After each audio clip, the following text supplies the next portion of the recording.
Okay guys, so na-drain na natin siya at almost 24 hours or isang araw. So kakabit natin yung pinaka-drain niya, drain plug niya o drain nut, no? May kasama siyang stainer, no? Ang talagang kaganda sa mga itong Yamaha, may mga kasama siyang stainer, tapos meron pa siyang oil filter. Pero hindi tayo makapalit ng oil filter kasi siguro mga on the next change oil natin, saka tayo makapalit ng oil filter, or siguro after natin maka 2,000 kilometers kasi talagang halos naging maganda naman ang ating pagpapalit ng langis dito. So tiwala naman ako na malinis pa yung ating, or okay pa yung ating oil filter. Okay, so kabit natin siya dito, no?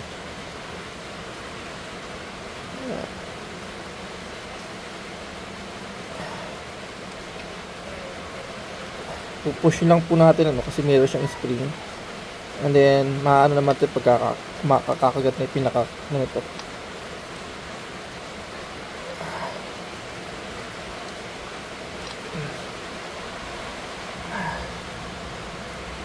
Okay, so kumagat na siya. So papunta siya ng right, no? Mag-close.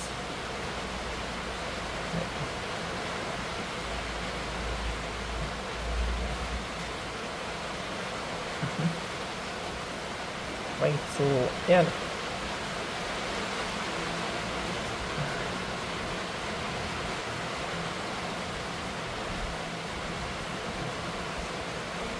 Double check ko lang guys kung naglapat siya, no?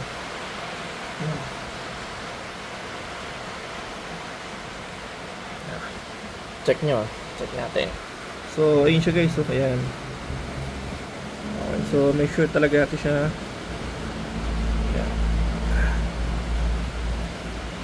Ayan, kahit kamay lang pwede muna, and then higpitan natin mamaya. Okay, so yun siya, no? So kailangan tansyado lang. Yan. Kasi meron naman siya yung kanyang rubber seal, no? Sa loob ng nut. So tansyahin nyo lang guys. Ayan, pit-pit na rin siya guys. Okay, so ngayon bubuksan natin yung pinaka niya. So ang recommend dito guys is siya, nakaukit naman dito sa pinaka engine niya is siya, kailangan patak siya ng yun, 850 lang talaga siya, no? So kung bago yung kanyang kung bago yung pinaka oil filter nyo, pwedeng 900. Pero kung hindi pa naman, so pwede na dito yung kundi nyo lang yun, 850, Ayan, so tanggalin muna natin ating ito, tanggalin. Gamit lang tayo ng pliers din. Para siya. Tapos tagatin ng ng basahan para hindi magalusan. Ayan. Ayan. Yun. Sana, no? So ilalagay yung kanyang oil. Yun. Okay. Alright. Masmasan lang natin siya. Okay, so meron tayong panukat dito guys. So bali meron tayong dito Valvoline na 1 liter. So 850 lang yung ating gagamitin, Ito yung ating panukat. Ayan. So mag-rest lang tayo ng 150 ml, Ayan. Okay, bawasan natin siya, bawas muna. Ayan, ito guys, bagong bukas lang yan. Valvoline. Ayan, Champ 40 change oil. So hindi po tayo gumagamit ng semi-synthetic or fully synthetic for now, Saka na lang yung guys, siguro pag nag 50,000 na. Pero sa ngayon, ito muna ang ating gagamitin, So total for daily drive na naman. Okay, so kailangan kasi is 150 babawas natin. Okay. So may tayong ano. Kailangan hindi makita yun. Konti pa. Check lang ha. Okay. Ayun pa, no? Wala. Kung sakto naman na to guys.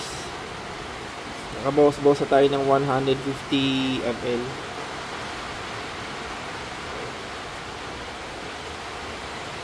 Right. Okay na siya guys. Sakto lang to. Okay. Sakto to. Oh, sonda pala to. Sorry. Yun. Alright.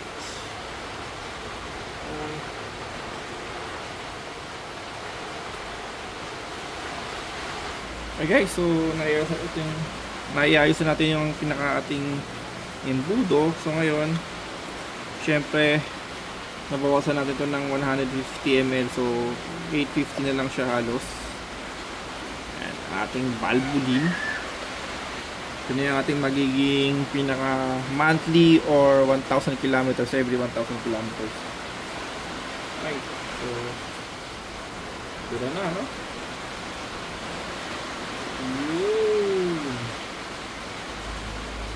Valvoline.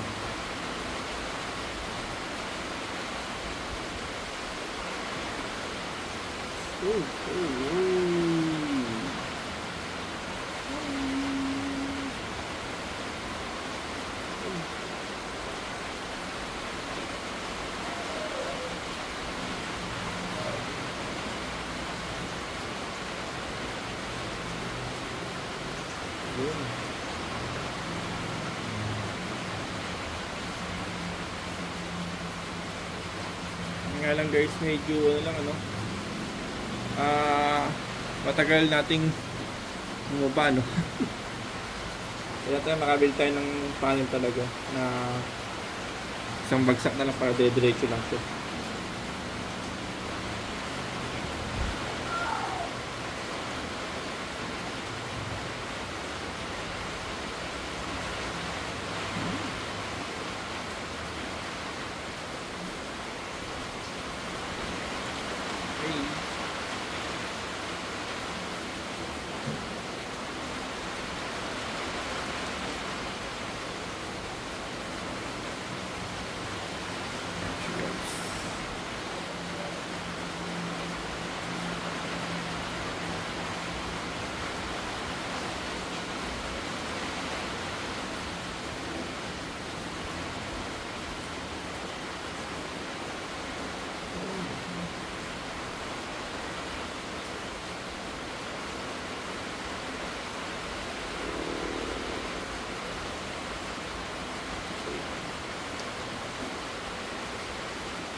So guys, almost 8 minutes na tayo, no?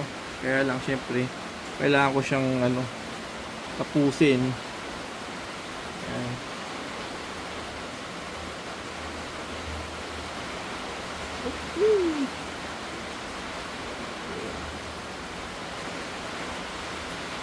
Ayun, puputan na konti na guys. Tapunan ng ano, napasobra tayo ng subo, no? Kaya lang edit talagang dire-diretso ating video guys.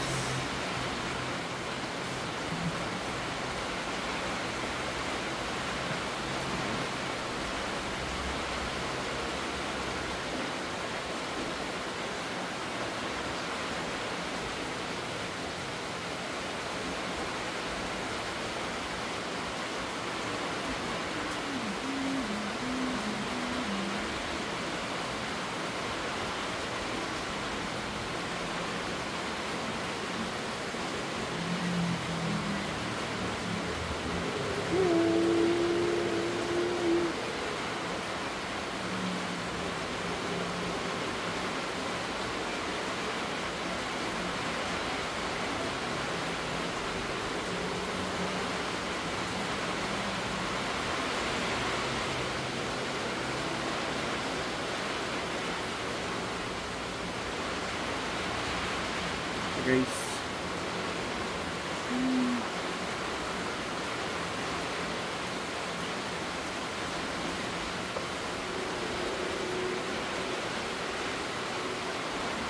So, ano ba meron kay Valvoline na to? Ayan o. Longer life, longer service life, better performance, better protection. Ayan. Ang kanyang characteristic po, no? Ultimate engine clutch protection po.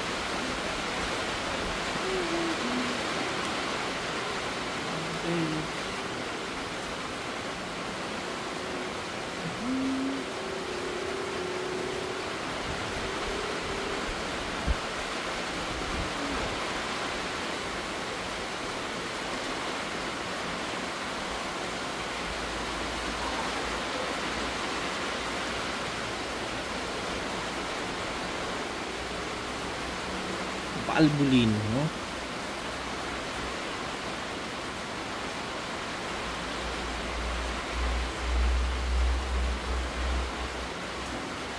Ayun, salin. Kaya next time guys, bili tayo ng panel na isang diretso na, no? Kasi ganito ang tagal eh. Kasi maliit yung butas ng pinaka-diameter ng ating ginamit na hose para lang may pasok natin siya, no?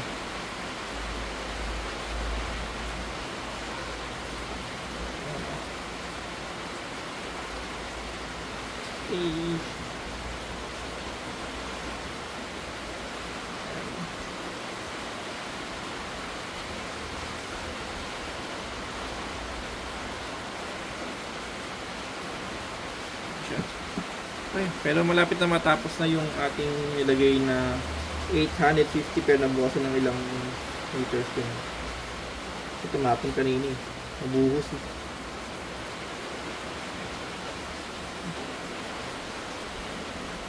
Yun. Sakto, no? Premium na premium. Multi-grain. Okay. Okay sa alright. Huh? Ating Valvoline.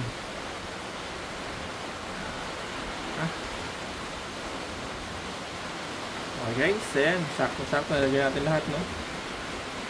Valvoline. Okay. Alright guys, thank you for watching po, no? See you on my next video. Ciao!